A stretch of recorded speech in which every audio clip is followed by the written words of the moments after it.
Olá, esse é o programa Academia em Debate do Centro Presbiteriano de Pós-Graduação Andrew Jumper. Estamos mais uma vez aqui no nosso estúdio para tratar de temas que são motivo de debate na academia.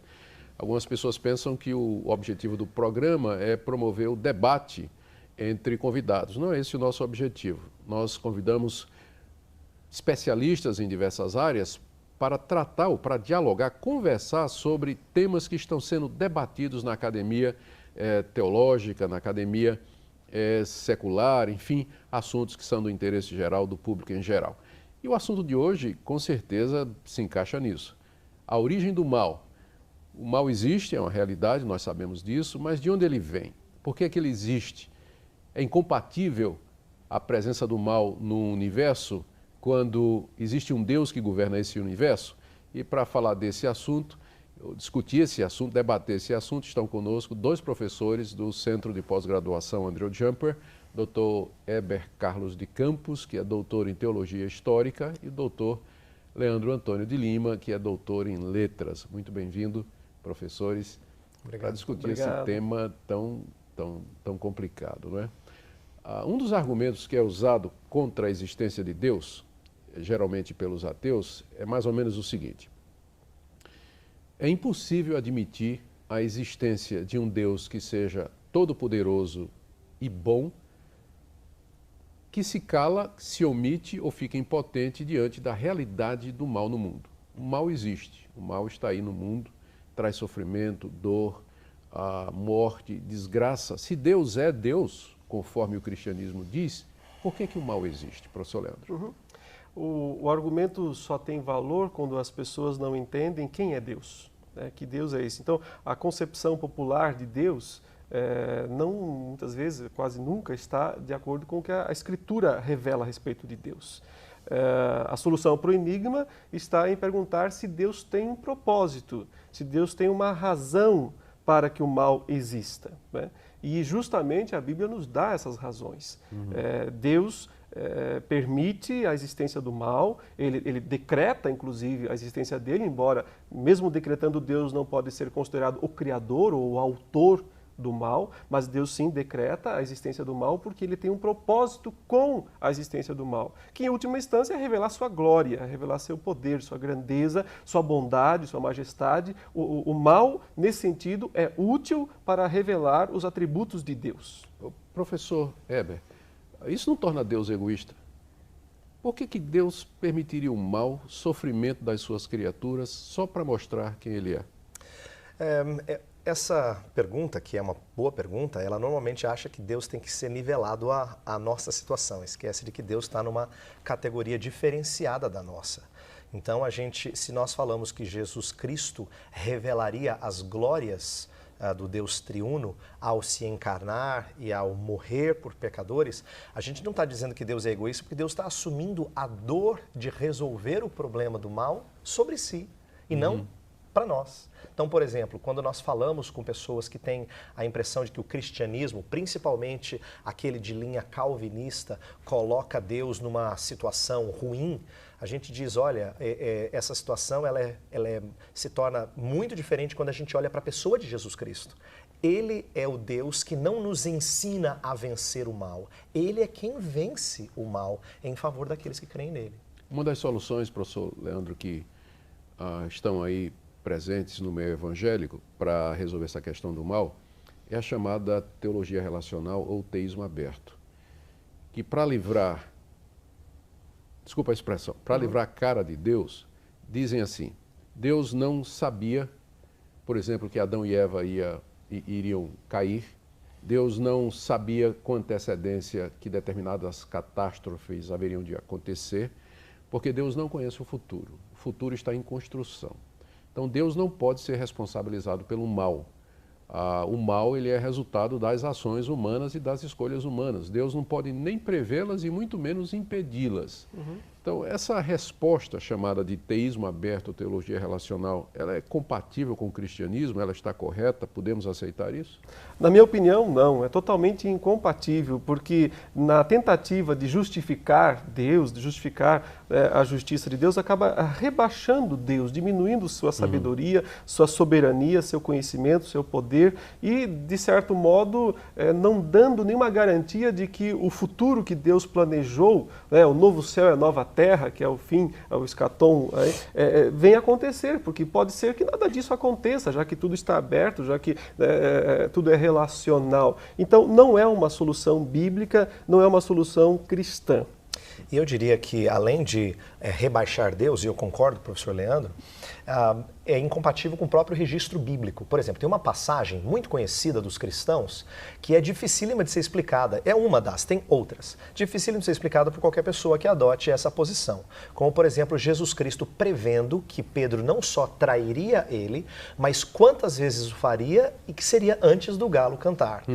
Num teísmo aberto, ou teologia relacional, que nega que Deus sabe as nossas livres escolhas no futuro, seria dificílimo explicar, e eu já li as melhores explicações dos chamados teístas abertos, e ela simplesmente é fraca, porque ela não corresponde a um Deus que sabe todas as coisas antes mesmo delas acontecerem. Salmo 139, tão querido nosso, ele sabe a palavra antes mesmo de chegar à boca. Ele conhece os meus pensamentos. Então, o conhecimento de Deus é muito maior do que esse colocado pelos teístas abertos. Algumas pessoas reagiriam ao que você está dizendo da seguinte maneira: bem, então, se o mal existe por decreto de Deus, determinação de Deus, ou no mínimo Deus sabia que tudo isso ia acontecer, de que maneira então eu posso ser responsabilizado pelo mal que eu faço? Ok. E é uma boa pergunta. Como é que a gente pode responsabilizar as pessoas pelo mal que elas cometem, pelo erro que elas fazem,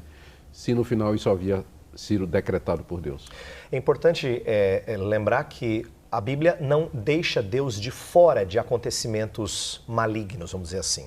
Vamos pensar tanto em mal no sentido de catástrofes, de doenças, que a gente chama de mal físico, sofrimentos em geral, quanto de pecados, que são males morais, né? Deus não fica de fora dessas coisas. Nós poderemos citar exemplos. Isaías capítulo 10 é um texto clássico que fala que a Assíria seria levantada por Deus para castigar as nações e depois seria punido pela sua soberba, por achar que ela fazia isso pelo seu próprio poder, né? Eu falei da história de Pedro, Jesus Cristo antecipando o pecado de Pedro, dizendo que iria acontecer. Tem histórias no Antigo Testamento em que Deus fala que o filho de Davi deitaria-se com as mulheres de Davi depois dele. Quer dizer, Deus está não só adivinhando o futuro, ele está dizendo que vai acontecer, e em muitos casos ele diz: eis que eu faço isso. Ele fala: eu levanto os caldeus para Abacuque. O próprio caso de Judas. Exato. Né? É o caso clássico no Novo Testamento. Ele diz em Isaías 45, ele fala para o povo persa que entendia que tinha um Deus bom, um Deus mau, dizendo que ele era o criador de luz e de trevas, ele cria o bem e o mal. Em que sentido Deus está ensinando isso? Ele está mostrando que quando o mal acontece, Deus não fica só assistindo. Então, a maioria dos crentes tem uma saída para essa questão, dizendo: não, Deus permite, né? Ele é soberano, mas ele permite. Como se fosse só a Deus assistindo. Deus permitir alivia a responsabilidade dele nessa questão do mal? A questão é o seguinte: não só não alivia, como não corresponde com o registro bíblico. Não estou dizendo que a palavra permissão não possa ser usada de maneira qualificada, mas que ela não explica o porquê que Deus se coloca à frente de acontecimentos assim. Ele fala que ele vai fazer isto e vai fazer aquilo e fazer aquilo. Agora, a questão da responsabilidade. Quando a gente fala de mal moral, de nossas escolhas, é importante lembrar que Deus não nos torna responsáveis se nós somos autônomos, porque não existe autonomia na Bíblia. Não existe liberdade que seja totalmente separada do controle de Deus. Deus não é soberano só sobre algumas coisas, mas não sobre minhas escolhas. Deus é soberano sobre tudo, inclusive minhas escolhas. Então, a Bíblia nunca postula qualquer tipo de autonomia. Porém, ela fala que nós somos responsáveis porque nós sempre agimos em conformidade com nossas escolhas. Professor Leandro, como é que eu consolaria uma mãe cujo filho foi assaltado e baleado e morto? Como é que eu chego para aquela mãe e digo assim: olha, isso aconteceu, Deus decretou isso. Deus determinou isso? Que tipo de consolo alguém que acredita que Deus é soberano e que tudo que acontece está dentro do controle dele, como é que a gente consola uma pessoa a partir dessa perspectiva? O consolo não pode ir além da Bíblia, não pode, às custas da Bíblia, tentar consolar alguém. Eu acho que tem que tentar manter as duas coisas em harmonia, ou seja, todas as coisas foram decretadas por Deus, nada foge ao seu controle, ao seu conhecimento e à sua ordem, mas também seguem, né, de uma maneira harmoniosa no plano de Deus, as escolhas humanas, as ações humanas, a responsabilidade humana. Então, não se pode, digamos assim, para tentar consolar, fazer que Deus seja o responsável pelas atitudes. Suponha que a própria pessoa pode ter culpa na sua morte por uma atitude errada, equivocada. Eu entendo que nós não podemos abandonar sempre os dois aspectos bíblicos que mostram tanto a grandeza de Deus, a soberania de Deus, quanto a responsabilidade humana, as ações humanas, a liberdade humana dentro da sua natureza, dentro do seu agir livre conforme a sua natureza. Precisa manter essas duas coisas, né? E eu diria que esse é o momento em que o Deus de toda consolação entra em cena. 2 Coríntios 1 fala do Deus de toda consolação que nos consola para consolarmos outros. É importante a gente entender isso, que existem desastres, que existem tragédias, que existem assassinatos nesse mundo, nós sabemos. Deus não diz que isso está acontecendo e ele perdeu o controle. Ele é um Deus que nos consola agora com vistas à esperança do porvir, mas nós podemos ter consolo agora, porque quando o nosso coração está colocado em redenção futura e plena em Jesus Cristo, as dores de agora elas são pequenas, diz Paulo a Romanos, né? Comparado às coisas que Deus tem reservado para nós. Então é claro que esse consolo faz sentido quando as pessoas conhecem a Jesus Cristo e encontram nele esperança para ter esse problema solucionado. Porque eu diria da seguinte maneira, para fechar, o problema do mal tem solução? Tem. Jesus Cristo é a solução. Quando? No fim de todas as coisas. A melhor das respostas ao problema do mal, sem dúvida, é escatológica, é visando o fim.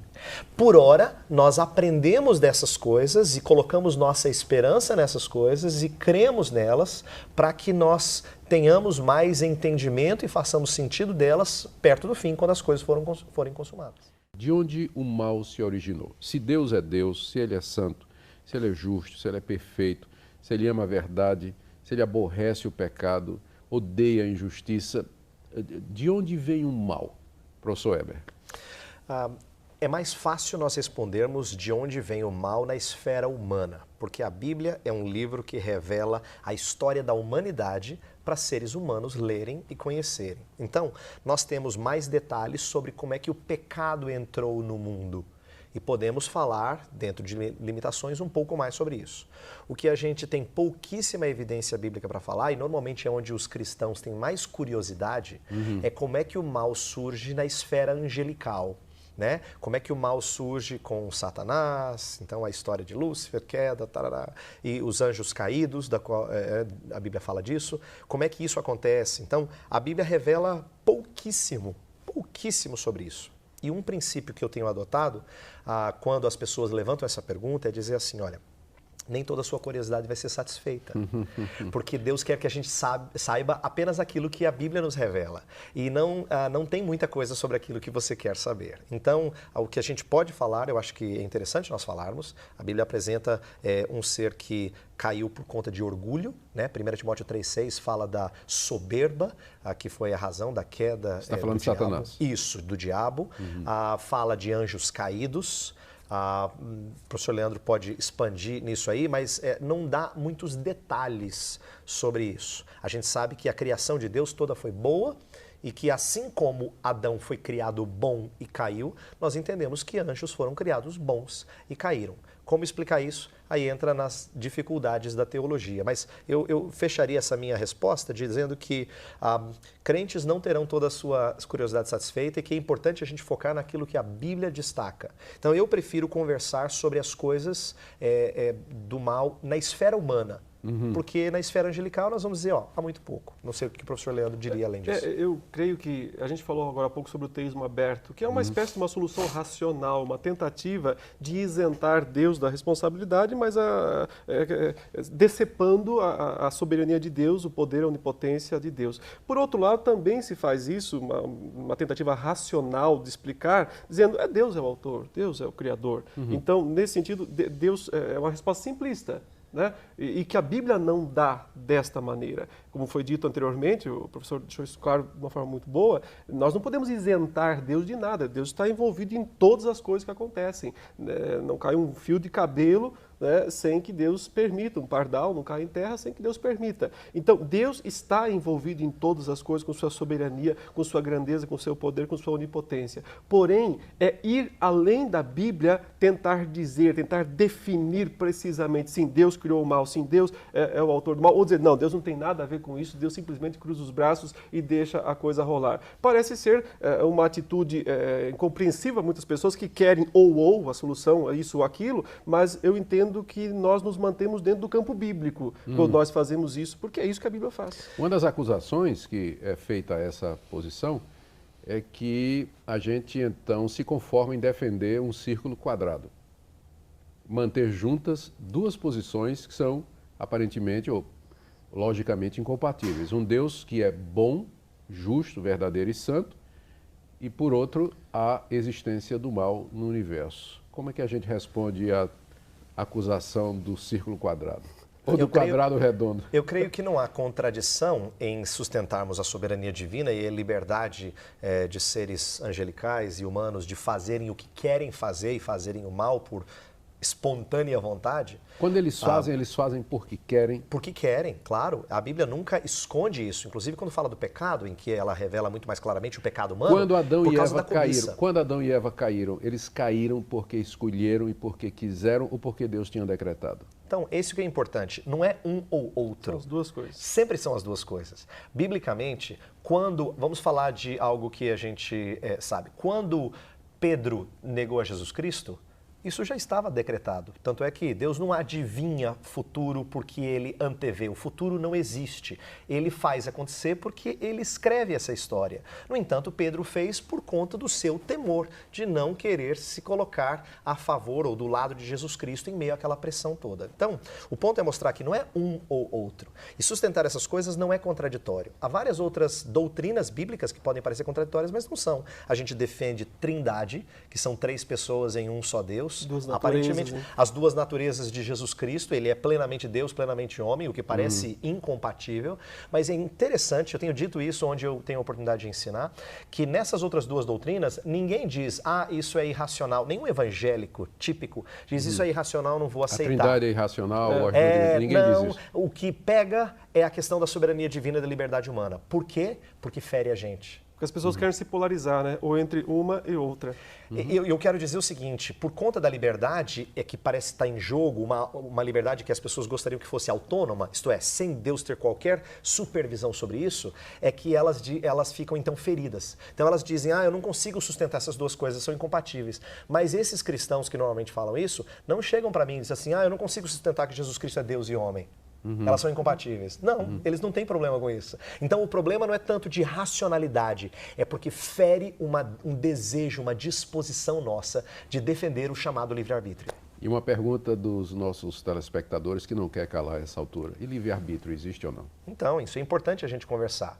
E eu diria o seguinte, a Bíblia fala de liberdade para agirmos como nós quisermos, né? Como nós quisermos, sempre de acordo com quem nós somos interiormente, que é a nossa disposição. Então a Bíblia também diz que aquele que está acostumado a pecar não consegue livrar-se disso. Ela fala que aquele que tem o Espírito Santo de Deus é habilitado pelo Espírito a fazer aquilo que é santo. Então nós sempre agimos conforme a disposição do nosso interior. E por conta dessa resposta, a gente diria que o ser humano tem liberdade para agir livremente. O que ele não tem liberdade para fazer? Para agir contrariamente à sua natureza. Então, em teologia, a gente diz que só Adão, nesse sentido, ele foi singular, conseguiu ser santo interiormente e agir contrariamente à sua natureza. Mas todos nós hoje, quer crentes ou descrentes, sempre agimos em conformidade com a disposição do nosso coração. Isso é que é livre-arbítrio. Isso é liberdade. Isso é livre A gente normalmente chama de livre agência. O que eu costumo dizer é que quando nós conversamos sobre liberdade humana, nós temos que definir os termos. Se alguém quiser dizer que livre-arbítrio é agir do jeito que eu quiser, então todo mundo tem livre-arbítrio. Mas se livre-arbítrio é eu poder fazer algo contrário à minha natureza, então não temos livre-arbítrio. Não existiria o livre-arbítrio então, né? Tá certo. Professor Leandro, uma questão muito levantada com relação à origem do mal é que o mal tem origem naquele momento, já foi tocado antes, mas eu queria explorar um pouco. O mal tem origem naquele momento em que Satanás, na verdade não era Satanás naquela altura, mas um anjo, Lúcifer talvez, usando da sua liberdade, ele resolve ser igual a Deus e então se volta contra Deus, tenta tomar o controle do universo e Deus o castiga. E que as passagens usadas para isso, e elas geralmente são usadas como base para defender essa teoria da origem do mal, é o livro do profeta Isaías 14 e Ezequiel 28, que falam respectivamente, eu não sei agora a sequência, Babilônia, no 14, Babilônia e depois do rei de Tiro. Não é? Isso. E ali lendo aquelas duas profecias, de como aqueles reis se exaltaram e se engrandeceram e quiseram passar dos seus limites, dá a impressão de que a referência é além da pessoa humana dos reis. É claro isso, nós podemos usar Isaías 14 e Ezequiel 28 como sendo uma descrição da queda de Satanás e, portanto, da origem do mal na história humana? Na minha opinião, diretamente não. Inclusive é da passagem de Isaías 14 que vinha a palavra Lúcifer, né? Como caíste do céu, ó estrela da manhã, filho da alva. Não aparece no hebraico a palavra Lúcifer, ela é uma tradução do latim. O latim usou a palavra Lúcifer para traduzir estrela da alva, né? E por isso que se pensa que o nome de Satanás seja Lúcifer. Mas a Bíblia não fala isso, isso vem do latim, uma tradução feita por Jerônimo. Se Satanás tem nome, é Satanás, é diabo, são títulos na verdade. Eu penso que, prioritariamente, Isaías 14 e Ezequiel 28 estão descrevendo a soberba e a queda daqueles dois reis, Babilônia e Tiro. No entanto, em algum ponto, isso parece ultrapassar mesmo o que se pode aplicar a um homem, a um ser humano. Então, eu vejo esses dois personagens, o rei de Babilônia e o rei de Tiro, como uma espécie de tipo de Satanás. Eles são representantes. Em alguma medida, eles espelham as intenções perversas de Satanás. Então, esses textos, em alguma medida, podem estar fazendo menção à queda moral de Satanás, que, no meu entendimento, deve ter acontecido entre Gênesis 1, 31 e Gênesis 3, né? Porque você finaliza o capítulo dizendo que Deus viu que tudo era muito bom, muito bom. Então, parece não haver ainda ali, né? A próxima cena é a serpente no jardim. Exatamente. Então, em algum momento entre esses dois atos, há essa queda de Satanás, a queda moral, a queda como que se torna um ser pecaminoso, um ser pecador. E aí, logicamente, isso eu penso, é uma mera suposição, né, tem alguma coisa a ver com o ser humano que Deus criou à imagem e semelhança de Deus. Caminhando para a última pergunta. O problema do mal é um problema só do cristianismo, Dr. Weber? Eu creio que não. E eu digo por quê. Todas as pessoas... Os evolucionistas e os ateus também têm problema para explicar o mal? Claro que tem. Vou dar um exemplo. Eles podem explicar que as coisas acontecem por mera força da natureza. O problema é que eles têm problema... os apologetas falam que a gente facilmente vira a mesa dizendo que eles têm o problema do bem. Se os evolucionistas explicam como as coisas são, eles não têm como explicar como as coisas devem ser. Filosoficamente, há um problema insolúvel. Você não consegue ir do ser para o dever. Isso é conhecido na história da filosofia. E os naturalistas, então, eles não têm condições de colocar isso. Os evolucionistas, por quê? Porque eles podem querer descrever como as coisas são, mas eles não têm padrão de moralidade. Então, uma das áreas mais fracas da cosmovisão deles, da perspectiva de vida, é mostrar qual é o fundamento da moralidade. Então, olha que curioso. E, inconsistentemente, eles usam os padrões cristãos de bem e mal para acusar o Deus de ser mal e, portanto, inexistente ou não ser bom. Então, eles usam capital emprestado, a gente diria. Eles tomam algo que é do cristianismo, entendimento de bem e mal, para aplicar o que, na verdade, não tem fundamento na própria perspectiva deles. Agora, eles têm que falar alguma coisa para quem está sofrendo. Então, é um problema para todo mundo. Todo mundo tem que explicar algumas coisas. E olha que interessante, vou dar duas respostas rápidas. Tem aqueles que negam a existência do mal. São normalmente aquelas filosofias e religiões orientais que falam que mal é ilusão. Como o budismo, por exemplo. Exatamente. Então, o Zen budismo, ele vai colocar essa ideia de ilusão e você tem que superar o que é bastante, denigre bastante o ser humano. Vou dizer como. Imagina falar para uma mãe que acabou de perder um filho assassinado, como a gente colocou isso, dizendo assim, olha, essa sua dor é ilusória. Por que ela é bastante... ela denigre a mãe? Porque ela está dizendo que o amor que a mãe tem pelo filho, e portanto a dor, ela é proporcional ao amor. Se a dor é ilusória, então o amor tem que ser ilusório. Não pode haver apego àqueles que nós temos mais próximos de nós. Então, é um problema seríssimo você falar do mal como ilusão, ou você colocar como Deus não sendo bondoso, e assim por diante. Então, é um problema para todo mundo. O cristianismo tem a revelação do próprio Deus, a revelação do próprio Deus, sobre como é que a gente crê nessas coisas, ainda que elas nos pareçam confusas. Tá certo. Eu diria que tem essa solução final para o mal. O cristianismo tem isso. Agora, a origem em si, embora nós tenhamos muitas coisas reveladas na Bíblia, em última instância, a gente não deve ter medo de dizer que é um mistério de Deus. Sim, verdade. Faz parte da sua grande soberania, do seu poder, e que nós não temos condições de penetrar totalmente nesse mistério. Mas uma certeza nós temos é que um dia Jesus Cristo triunfará sobre todo o mal e que a sua glória e o seu reino se estenderão sobre toda a terra e que o estado eterno, glorioso, do bem haverá de ser estabelecido no nosso planeta e no cosmos. Essa é a nossa esperança e essa é a mensagem que nós trazemos para você.